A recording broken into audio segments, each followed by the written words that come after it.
Баршаңызға сәлем, мен құрметті көрермендерім. Мен арнама қош келіпсіздер. Бүгін кез келген мерекелік дастарханның сәнін келтіретін, түрі көз тартатындай жарқын, өте дәмді тбилиси салатын дайындаймыз. Салаттың жасалу жолы оңай, аса көп уақытты қажет етпейді.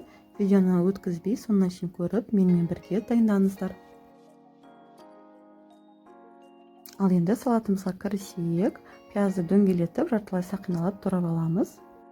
Салатымыздың түсі әдемі болу үшін қызыл пиязды алдым. Қызыл пияз болмаса, кәдімгі пиязды қолдана беріңіздер.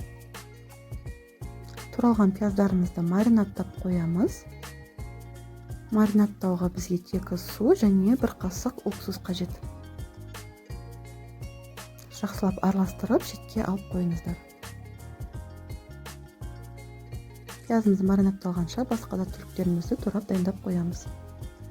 Қайнап піскен жалқын немесе сиыр етін ұзыншалап турап аламыз. Етті алдын ала қайнап пісіріп қойсаңыздар, салатқа аса көп уақыт қажет етпейді. Қонақ күтетін болсаңыз, өте ыңғайлы, 5 минутта салатымыз дайын болады. Консервіленген фасольдің артық суын төгіп тастап қосамыз.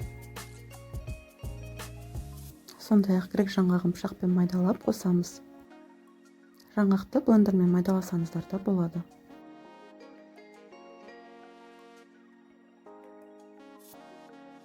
Кинза немесе петрушканы майдалап турап қосамыз.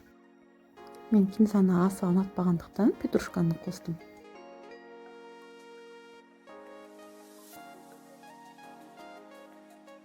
Дәміне қарай сарымсақты қысқыштан өткізіп, немесе пышақпен майдалап турап қосамыз.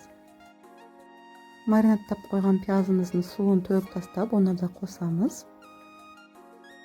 Тәтті бұрышты қосуды ұмытып кетуге әзер қалдым. Тәтті светофор бұрышында ұзыншалап турап қосамыз. Дәміне қарай тұз, қара немесе қызыл бұрыш қосамыз. Және де зәйтүн немесе күнбағыс майын қосып, жақсылап араластырамыз. Сондай-ақ бір қасық арнайы хмель дәмдеу үшін қоссаңыздар да болады, бірақ мен қоспауды жөн көрдім. Осымен салатымыз дайын болды. Сипаттамада көрсетілген мөлшерде кішкене 2-3 тарелка шығады. Өздеріңізге керегінше мөлшерін ұлғайтып дайындай бересіздер.